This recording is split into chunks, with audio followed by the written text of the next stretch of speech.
Hi friends, ಎಲ್ಲರಿಗೂ ನಮಸ್ಕಾರ. ಎಲ್ಲರೂ ಹೇಗಿದ್ದೀರಾ? ಚೆನ್ನಾಗಿದ್ದೀರಾ ಅಂತ ಅಂದ್ಕೊಂಡಿದ್ದೀನಿ. ನಾನು ಕೂಡ ಚೆನ್ನಾಗಿದ್ದೀನಿ. ಇವತ್ತು ನಾನು ರಾಜಗಿರಿ ಸೊಪ್ಪಿನ ಪಲ್ಯ ಮಾಡೋಣ ಅಂತ ಹೇಳಿ ರೆಡಿ ಮಾಡ್ತಾ ಇದ್ದೆ. ಈ ರಾಜಗಿರಿ ಸೊಪ್ಪನ್ನ ನಾನು ನಿನ್ನೆನೇ ಬಿಡಿಸಿ ಎತ್ತಿಟ್ಕೊಂಡಿದ್ದೆ. ಈಗ ನಾನು ಇದನ್ನು ನೀರಲ್ಲಿ ಹಾಕಿ ಇಡ್ತಾ ಇದ್ದೀನಿ. ಈ ರೀತಿ ಹಾಕಿ ಇಡೋದ್ರಿಂದ ಇದರಲ್ಲಿ ಏನಾದರೂ ಸಣ್ಣ ಮರಳಂಶ ಏನಾದರೂ ಇದ್ದರೆ, ಹುಸುಗಂಥದ್ದು ಏನಾದರೂ ಇದ್ದರೆ ಅದು ಕೆಳಗಡೆ ಹೋಗಿ ಕೂತ್ಕೊಳುತ್ತೆ. ಒಂದು 10 ನಿಮಿಷನಾದರೂ ನೀರಲ್ಲಿ ಬಿಡಬೇಕಾಗತ್ತೆ ನಾವು ಆದಷ್ಟು, ಅದಕ್ಕೋಸ್ಕರ. ಹಾಗೆ ಇಲ್ಲಿ ನಾನು ಒಂದು ಬೆಳ್ಳುಳ್ಳಿನ ಸುಲಿದಿಟ್ಕೊಂಡಿದ್ದೆ, ಅದನ್ನು ಜಜ್ಜಿಬಿಟ್ಟು ಕೂಡ ಇಡ್ತಾ ಇದ್ದೀನಿ ನೋಡಿ. ನಾನಿವತ್ತು ಉಳ್ಳಾಗಡ್ಡಿ ಹಾಕ್ದೇ ಇವತ್ತು ಪಲ್ಯ ಮಾಡ್ತಾಯಿದ್ದೀನಿ.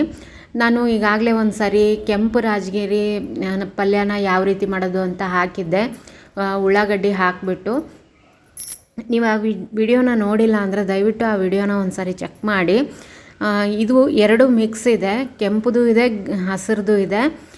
ಈ ರೀತಿ ಸೊಪ್ಪುಗಳನ್ನು ಮನೆಯಲ್ಲಿ ಬಳಸ್ತಾ ಇರಬೇಕು. ಪಲ್ಯ ಸಾಂಬಾರಿಗೆಲ್ಲ ಯೂಸ್ ಮಾಡಬೇಕು. ಮಕ್ಕಳು ಕೂಡ ಇದನ್ನು ತಿನ್ನಬೇಕು.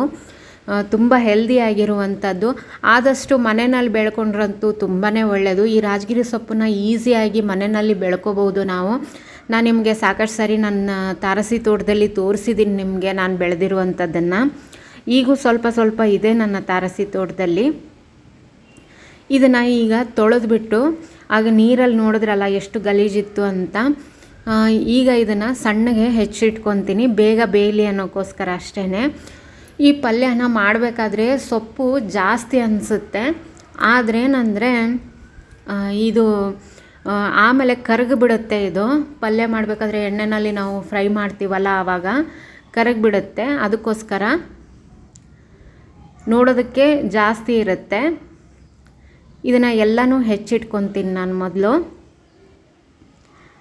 ಮಕ್ಕಳಿಗೆ ಸ್ವಲ್ಪ ಅಭ್ಯಾಸ ಮಾಡಿಸ್ಬೇಕು. ನಾವು ಈ ರೀತಿ ಮನೆಯಲ್ಲಿ ಮಾಡಿ ನಾವು ಅವ್ರ ಜೊತೆಗೆ ಕೂತ್ಕೊಂಡು ತಿಂದಾಗ ಒಂದಿನ ಇಲ್ಲಾಂದರೂ 2ನೇ ದಿನಕ್ಕಾದರೂ ಅವರು ಊಟ ಮಾಡೇ ಮಾಡ್ತಾರೆ. ಇದನ್ನು ಇಷ್ಟಪಟ್ಟು ತಿನ್ನೋಕ್ಕೆ ಶುರು ಮಾಡ್ತಾರೆ. ನಾವು ಅವರಿಗೆ ತಿಳಿಸ್ಕೊಡ್ಬೇಕು ಏನು ತಿನ್ನಬೇಕು, ಏನು ತಿನ್ನಬಾರ್ದು ಅನ್ನೋದನ್ನು. ಹಾಗೆ ಇಲ್ಲಿ ನಾನು ಒಂದು ಮಿಕ್ಸರ್ ಜಾರಿಗೆ ಮೆಣಸಿನ್ಕಾಯಿ ತೊಗೋತಾ ಇದ್ದೀನಿ. ಹಾಗೆ ಒಂದು ಸ್ವಲ್ಪ ಉಪ್ಪು, ಆಮೇಲೆ ಜೀರಿಗೆ, ಇದಿಷ್ಟು ಹಾಕಿಬಿಟ್ಟು ಆದಷ್ಟು ತರಿಯಾಗಿ ರುಬ್ಕೊಳ್ಳಿ. ಇಷ್ಟು ತರಿ ಆದರೆ ಸಾಕಾಗತ್ತೆ. ಇದಕ್ಕೆ ನಾನು ಉಪ್ಪು ಎಷ್ಟು ಬೇಕಲ್ಲ ಪಲ್ಯಕ್ಕೆ ಅಷ್ಟು ಹಾಕ್ಕೊಂಡಿದ್ದೀನಿ. ನಾನು ಮತ್ತೆ ಸೇರಿಸ್ಕೊಳಲ್ಲ ಇದಕ್ಕೆ.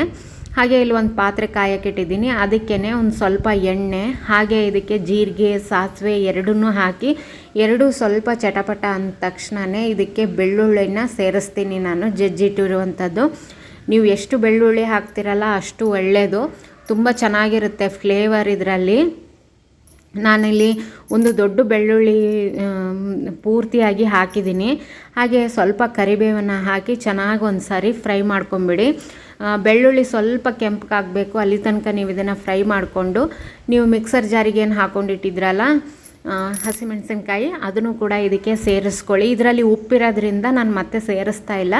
ನಿಮ್ಗೇನಾದರೂ ಉಪ್ಪು ಕಮ್ಮಿ ಅಂತ ಅನಿಸಿದ್ರೆ ನೀವು ಆಮೇಲೆ ಸೇರಿಸ್ಕೋಬೋದು. ನಾವು ಸೊಪ್ಪಿನ ಪಲ್ಯ ಮಾಡ್ತಾ ಇರೋದ್ರಿಂದ ಉಪ್ಪು ಜಾಸ್ತಿ ಬೇಕಾಗಲ್ಲ, ಸ್ವಲ್ಪನೇ ಪ್ರಮಾಣದಲ್ಲಿ ಹಿಡಿಯುತ್ತೆ. ನಿಮಗೆ ಉಪ್ಪಿನ ಅಳತೆ ಗೊತ್ತಾಗಲ್ಲ ಅಂದರೆ ನೀವು ಸೊಪ್ಪೆಲ್ಲ ಹಾಕಿ ಆದಮೇಲೆ ಅದು ಬಾಡುತ್ತಲ್ಲ, ಆವಾಗ ನೀವು ಉಪ್ಪನ್ನು ಹಾಕ್ಕೊಳ್ಳಿ. ಈಗ ನೋಡಿ, ನಾನು ಹೆಚ್ಚಿರುವಂಥದ್ದನ್ನೆಲ್ಲನೂ ಇದಕ್ಕೆ ಸೇರಿಸ್ತಾ ಇದ್ದೀನಿ. ಇದು ಪೂರ್ತಿಯಾಗಿ ಕರಗುತ್ತೆ ನೋಡಿ. ನಿಮಗೆ ಪಲ್ಯ ತುಂಬ ಕಡಿಮೆ ಪ್ರಮಾಣದಲ್ಲಿ, ಒಂದು ಬಟ್ಲಷ್ಟು, ಒಂದು ಸಣ್ಣ ಬೌಲಷ್ಟು ಸಿಗುತ್ತೆ ಅಷ್ಟೇ, ಜಾಸ್ತಿ ಆಗಲ್ಲ ಪಲ್ಯ. ಇದನ್ನು ಈ ರೀತಿಯಾಗಿ ಮೇಲೆ ಕೆಳಗೆ ಮಾಡ್ತಾ ಇದ್ದರೆ ಅದು ಚೆನ್ನಾಗಿ ಬೇಯುತ್ತೆ. ಈಗ ನೋಡಿ ಪೂರ್ತಿ ಇಷ್ಟೊಂದು ಆಯ್ತು ಅಷ್ಟೇ. ಈಗ ನೀವು ಉಪ್ಪನ್ನ ಆವಾಗ ಸೇರಿಸಿಲ್ಲ ಅಂದರೂ ಈಗ ಸೇರಿಸ್ಕೋಬೋದು, ಎಷ್ಟು ಬೇಕಲ್ಲ ಅಷ್ಟು, ಯಾಕಂದರೆ ಜಾಸ್ತಿ ಹಿಡಿಯಲ್ಲ ಸೊಪ್ಪಿನ ಪಲ್ಯಕ್ಕೆಲ್ಲ. ಈಗ ಚೆನ್ನಾಗಿ ಮಿಕ್ಸ್ ಮಾಡ್ಕೊಳ್ಳಿ. ನೋಡಿ ಈಗ ಪಲ್ಯ ರೆಡಿ ಆಯಿತು. ಈಗ ಕೊನೆಯದಾಗಿ ಏನಂದರೆ ಇದಕ್ಕೆ ಶೇಂಗಾ ಪುಡಿನ ಹಾಕ್ತಾಯಿದ್ದೀನಿ. ಒಂದು 3 ಸ್ಪೂನ್ನಷ್ಟು ಶೇಂಗಾ ಪುಡಿನ ಇದಕ್ಕೆ ಸೇರಿಸ್ತಾ ಇದ್ದೀನಿ ನಾನು. ತುಂಬ ಚೆನ್ನಾಗಿರುತ್ತೆ ಶೇಂಗಾ ಪುಡಿ ಹಾಕೋದ್ರಿಂದ, ಪಲ್ಯ ರುಚಿಯಾಗಿರುತ್ತೆ. ಈ ರೀತಿಯಾಗಿ ಒಂದು ಸಾರಿ ಟ್ರೈ ಮಾಡಿ ನೋಡಿ. ರೊಟ್ಟಿ ಜೊತೆಗೆ ಒಳ್ಳೆ ಕಾಂಬಿನೇಷನ್ ಇದು ರಾಜಗಿರಿ ಸೊಪ್ಪು. ಮಕ್ಕಳು ಕೂಡ ತುಂಬ ಇಷ್ಟಪಟ್ಟು ತಿಂತಾರೆ, ಅಷ್ಟು ರುಚಿಯಾಗಿರುತ್ತೆ. ಒಂದು ಸಾರಿ ಟ್ರೈ ಮಾಡಿ. ರೊಟ್ಟಿ ಜೊತೆಗೆ, ಜೋಳದ ರೊಟ್ಟಿ ಜೊತೆಗೆ ಒಳ್ಳೆ ಕಾಂಬಿನೇಷನ್ನು. ನಾನು ಈ ಪಲ್ಯ ಎಲ್ಲ ಮಾಡಿ ಮುಗಿಸೋ ಅಷ್ಟರಲ್ಲಿ ನನ್ನ ಮಗಳು ನೋಡಿ ಇಲ್ಲಿ ಕ್ಲೇ ಎಲ್ಲ ಮಾಡ್ತಾಯಿದ್ಲು. ಅವಳಿಗೆ ಒಂದು ಐಡಿಯಾ ಕೊಡ್ತಾಯಿದ್ದೆ, ಆನೆ ಯಾವ ರೀತಿಯಾಗಿ ಮಾಡೋದು ಅಂತ. ಅವಳು ಮಾಡ್ತಾ ಇದ್ದಾಳೆ. ಈ ಕ್ಲೇ ಏನಂದರೆ ನಾನು ನಿಮಗೆ ತೋರಿಸಿದ್ನಲ್ಲ, ಹಿಂದಿನ ವ್ಲಾಗ್ಗಳಲ್ಲಿ ತೋರಿಸಿದ್ದೆ ನಾನು ಕ್ಲೇ ಮಾಡ್ತಾಯಿದ್ದೀನಿ ಅಂತ.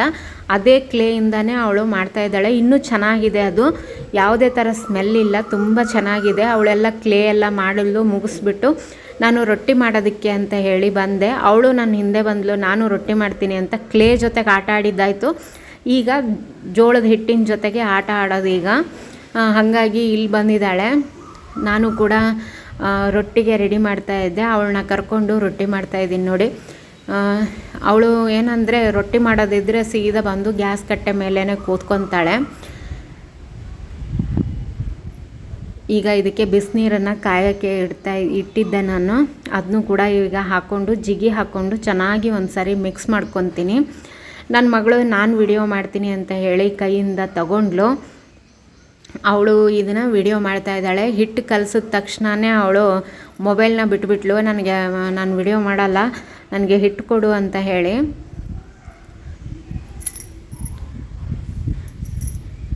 ಮಕ್ಕಳಿಗೇನೆಂದರೆ ನೀವು ಎಷ್ಟೇ ಕ್ಲೇ ಏನೇ ಮಾಡಿಕೊಡಿ, ಹಿಟ್ಟಿಂದ ಆಟ ಆಡೋದು ಮಾತ್ರ ಬಿಡಲ್ಲ. ನಾನು ಹಿಟ್ಟು ಕಲಿಸ್ದೆ ಅಂತ ಇಟ್ಕೊಳ್ಳಿ, ಬಂದೇ ಬಿಡ್ತಾಳೆ, ನನಗೂ ಹಿಟ್ಟು ಕೊಡು, ನಾನು ರೊಟ್ಟಿ ಮಾಡ್ತೀನಿ, ಚಪಾತಿ ಮಾಡ್ತೀನಿ ಅಂತ ಹೇಳಿ. ನಾನು ಏನೇ ಕ್ಲೇ ಮಾಡಿಕೊಟ್ರು, ಹೊರಗಡೆಯಿಂದ ಕ್ಲೇ ತಂದು ಕೊಟ್ರು ಈ ಹಿಟ್ಟಿನ ಆಟ ಮಾತ್ರ ಬಿಡಲ್ಲ ಮಕ್ಕಳು. ನಾವು ಕೂಡ ಹೀಗೆ ಆಟ ಆಡಿ ಬೆಳೆದವರು ನೋಡಿ. ಇದನ್ನು ಜಿಗಿ ಚೆನ್ನಾಗಿ ಹಾಕ್ಕೋಬೇಕು. ಕೆಲವೊಂದು ಸರಿ ಹಿಟ್ಟು ಹಳೇದಾಗಿರುತ್ತೆ, ಅಂಥ ಟೈಮಲ್ಲಿ ನಾವು ಜಿಗಿ ಜಾಸ್ತಿ ಹಾಕ್ಕೊಂಡ್ರೆ ರೊಟ್ಟಿ ತುಂಬ ಚೆನ್ನಾಗಿ ಬರುತ್ತೆ. ನಮ್ಮ ಉತ್ತರ ಕರ್ನಾಟಕದಲ್ಲಿ ಇರೋರಿಗೆ ರೊಟ್ಟಿ ಮಾಡೋದೇನು ಕಷ್ಟ ಅಲ್ಲ, ಎಲ್ಲರೂ ರೊಟ್ಟಿ ಮಾಡ್ತಾರೆ. ಯಾಕಂದರೆ ಬೆಳಗ್ಗೆ ಆದರೆ ಎಲ್ಲರ ಮನೆಯಲ್ಲೂ ರೊಟ್ಟಿ ಇದ್ದೇ ಇರುತ್ತೆ. ನಮ್ಮ ಮನೆಯಲ್ಲಿ ಕೂಡ ಅಷ್ಟೇ, ಬೆಳಗ್ಗೆ ಎದ್ದ ತಕ್ಷಣ ರೊಟ್ಟಿ ಮಾಡ್ತೀವಿ ನಾವು. ಟಿಫಿನ್ನಿಗೆ ಒಂದೊಂದು ಸರಿ ರೊಟ್ಟಿನೇ ಆಗಿಬಿಡುತ್ತೆ. ಯಾಕಂದರೆ ನನ್ನ ಮಗಳು ಸ್ಕೂಲ್ಗೆ ಹೋಗೋದ್ರಿಂದ ಅವಳಿಗೆ ರೊಟ್ಟಿ, ಒಂದಿನ ಚಪಾತಿ ಈ ರೀತಿಯಾಗಿ ಮಾಡಿಕೊಡ್ತೀನಿ. ನೋಡಿ ರೊಟ್ಟಿ ಮಾಡೋಕ್ಕೆ ಶುರು ಮಾಡಿದ್ಲು. ನಾನು ಕೂಡ ಈಗ ರೊಟ್ಟಿ ಮಾಡ್ತೀನಿ. ಈಗ ರೊಟ್ಟಿ ಎಲ್ಲ ಮುಗ್ದಾದ್ಮೇಲೆ ನಿಮಗೆ ತೋರಿಸ್ತೀನಿ ನೋಡಿ. ಇವತ್ತಿನ ಅಡುಗೆ ರೊಟ್ಟಿ ಮಾಡಿದ್ದೀವಿ, ಹಾಗೆ ನುಗ್ಗೆಕಾಯಿ ಸಾಂಬಾರು, ತೊಗರಿಬೇಳೆ ಹಾಕಿ ಮಾಡಿರುವಂಥದ್ದಿದು.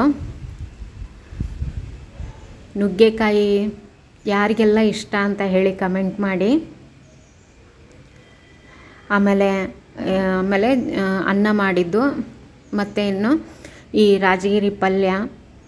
ಈ ರೀತಿಯಾದಂಥ ಊಟ ಇದ್ದರೆ ಎಷ್ಟು ಖುಷಿಯಾಗುತ್ತಲ್ಲ. ಬೆಂಡೆಕಾಯಿ ಪಲ್ಯ, ಆಮೇಲೆ ಚಟ್ನಿ ಪುಡಿಗಳು, ಇಷ್ಟಿದ್ದರೆ ನಮ್ಮ ಉತ್ತರ ಕರ್ನಾಟಕದ ಫುಲ್ ಮೀಲ್ಸ್ ಅಂತಲೇ ಹೇಳ್ಬೋದು. ಹಾಗೆ ಇವತ್ತು ನಮ್ಮಮ್ಮ ಊರಿಂದ ಈ ಬಾಕರವಾಡಿ ತೊಗೊಂಡು ಬಂದಿದ್ದರು.